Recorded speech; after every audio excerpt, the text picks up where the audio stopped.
712, day 1, and the title is Conditions for Triangle Congruence. We're going to answer the question, do I need to know every measurement? So question number 712 says, Jovan and Mia are on the same team, but Jovan missed class yesterday. Mia explained if two triangles have all the same corresponding angle measures and all the same corresponding side lengths, then the triangles are congruent. But never trust the way figures look in a diagram. Can you quit talking, please? Where's your packet? Jovan and Mia need your help. They cannot decide if the two triangles below are congruent. All right, so here are our two triangles, triangle MNP and triangle QRS. We need to decide if they're congruent. So notice that both triangles have this little box. What does the little box mean? 90 degrees. So they both have an angle with 90 degrees, which leaves 90 degrees between the other two angles. So this one is marked 53.13, and this one is marked 36.87. So if you take the 90 and subtract the 53.13, and I do that on your calculator, you end up with 36.87, which means this angle is 36.87 and this angle is 53.13. So all three angles from the first triangle match all three angles from the second triangle. So our angles are good. Now we need to check the sides. Okay, since both these triangles are right triangles, we can use the Pythagorean Theorem that we learned last semester to check to see if all the sides are congruent, okay? So I used the first triangle.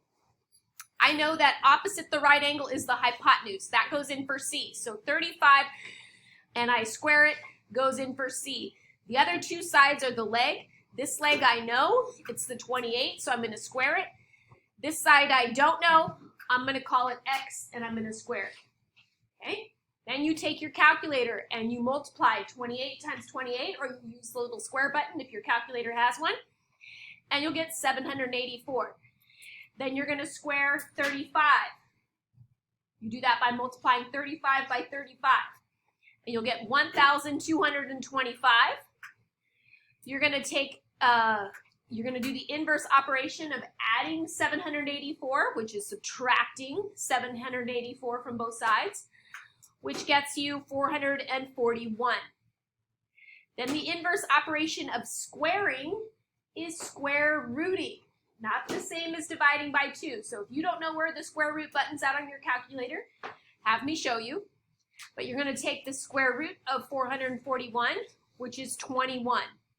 That means this side right here, side MP, is 21, which happens to match up with this side, which means that this side will be 28. These sides, the hypotenuse, we already know they're both 35 and they match up. So we have two 21s, two 28s, and two 35s. Okay, so all three sides match up.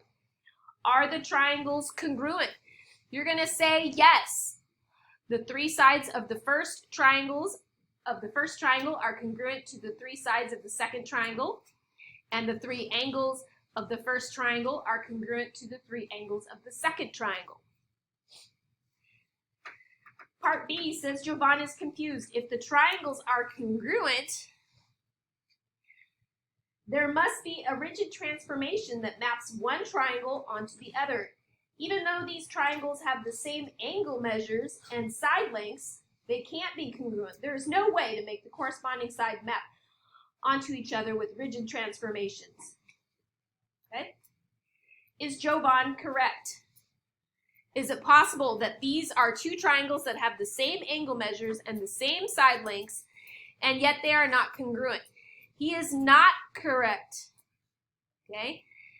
There was a reflection, and then followed by a translation. So if you reflect that and then you move it, it's going to become the second triangle. Okay? Part C says Mia spoke up. Hey, I just thought of something. If two segments have equal length, they must be congruent. There is always a sequence of rigid transformation that maps one segment onto the other. For example, MN, so this side over here, is going to be congruent to QS, this side over here. We know that because we did the Pythagorean Theorem. Is Mia right? Yes, she is right. We did the Pythagorean Theorem. We got 28 and 28. Okay? Part D, likewise, two angles that have the same measure are always congruent. For example, angle N is congruent to angle S. So this angle right here ends up being 36.87. We did that up here when we subtracted the 53.13 from 90. That leaves us with that angle measure. Okay? Write as many congruence statements as you can about the parts of triangle MNP and QRS. So obviously, angle MNP is going to be congruent to angle QRS. We're going to write congruent statements for their angles, and we're going to write congruent statements for their sides. How many angles does each triangle have? 3. So how many statements should we have? 3. So we're going to say that angle M is congruent to angle Q, and angle N is congruent to angle S, and angle P is congruent to angle R. I just went in order. I went first and first, second and second, third and third. That way you don't miss any. Okay? Don't try and jump around and do all this weird stuff. Just go in order. 1, 2, 3. Okay? Now we're going to do congruent statements for the sides. How many sides does each triangle have? 3. So how many statements should I have? 3. Okay? And again, I'm just going to go in order. So the first side I'm going to look at is side MN. What is MN going to match up to? The first two over here, right? QS. MN is going to be congruent to QS. Then I'm going to do the 2 and the 3. So NP is going to be congruent to what? SR. Then I have one more. So I'm going to use the third letter, or the third vertice, and the first vertice. I'm going to use PM. What's that going to be congruent to? RQ. Okay? So just go in order so you don't miss any. Okay? Make sure you get 3 angles, 3 sides, because it's a triangle. Tri means it has 3 of each. Okay? We're going to flip over to the next page. If you're still writing, you'll see that in just a second.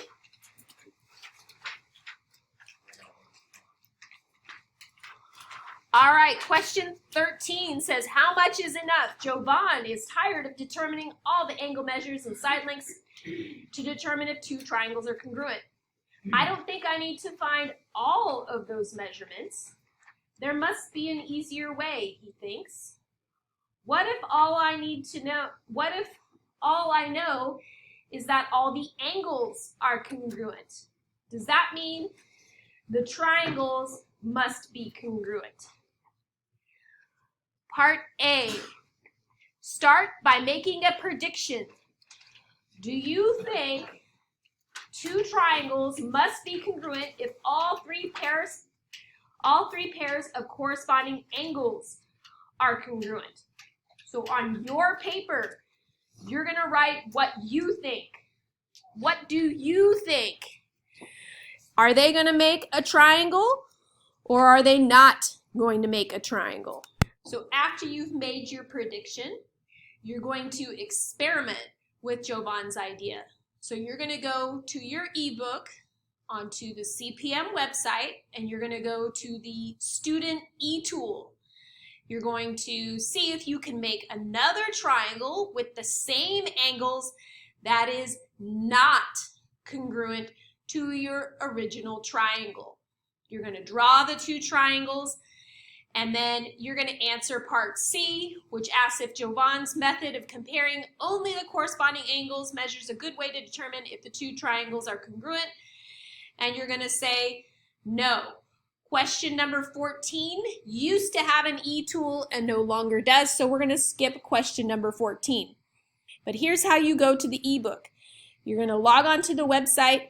You're going to click on your book, English or Spanish, you're going to go down to Chapter 7. You're going to click on today's lesson, which is 712. Then you're going to look for question 13 about Jovan. Then you're going to go down until you hit the E tool. When you hover it over it, it should highlight. Click on it, and it's going to give you the activity called Cpm Similarity. So you can toggle back and forth.